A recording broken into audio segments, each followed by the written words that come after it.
Episode 269, James's Water Tower. One morning, James, Henry, and Gordon were chatting to each other.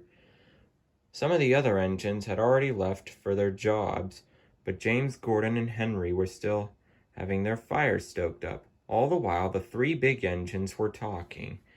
"You know, I want a place named after me," said James. "It's not fair to me that you two have two landmarks named after you, like Gordon's Hill and Henry's Tunnel. I want my own landmark named after me."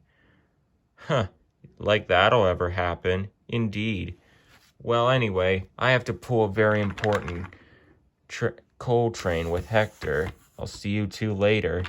"See ya, James," said Gordon. "Yeah, see ya," said Henry. "Do you think James will ever have a landmark named after him?"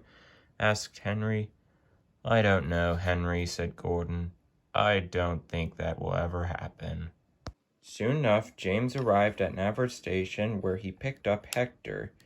"Hello, James," said Hector. "Ready for our coal delivery?" "Yes, indeed, Hector," said James. With that, the guard blew his whistle, and James set off. Then there was a bit of a problem.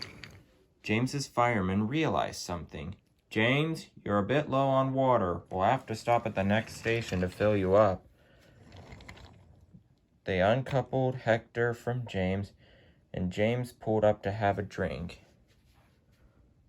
But little did they know was that James's driver was accidentally pulled the lever while they were waiting, and James moved forward with the water pipe still pouring water, and water poured all over the track. "Oh dear," said James. "Well," said his driver, "you said you wanted a landmark named after you. I guess we can name this James's Water Tower." "Very funny," said James. "Well, you should have enough water," said his fireman, to complete the journey. And soon enough, James coupled back up to Hector and set off with his very important coal delivery. Later that day, James was heading back to Navarre Station after delivering his train.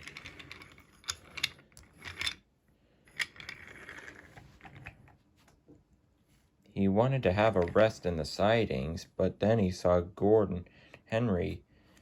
When they saw James, they laughed. "Well, James," said Gordon, "it looks like you got a landmark named after you after all." "Yes, surprising it has to be a water tower and not a hill or a tunnel. This is great. First, you finally have a landmark named after you. And it's a water tower and not a hill or a tunnel." James felt very embarrassed, and he went to go find somewhere else to rest, while Henry and Gordon kept laughing until it was time for them to go back to work on the Northwestern Railway.